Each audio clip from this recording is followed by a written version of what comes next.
If white plays the right move with rook to f5, they will draw the game. The whole point is that you're going to be taking this pawn next move, and if knight to g3 with check, you can go king to e3, there's no time to promote, and you're losing the pawn as black. But instead, white decided to play rook to h1. Now, at first, it looks like you have really any option to win the game, either knight to g1 or knight to g3 with check, but there is a big difference between the two moves.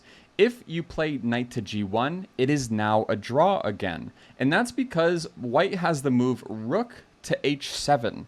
After you take the knight on e8, now rook to h8. It turns out it's kind of a perpetual. If you play king to d7, now rook to f8, and you're able to sacrifice the rook again, no problem, it's a draw.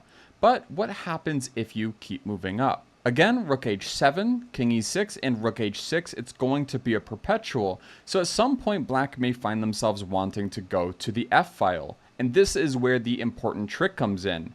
Now, white has rook to h5, and if you promote, now rook to f5 will attack the king and the queen, forcing an exchange, which means that again it's a draw.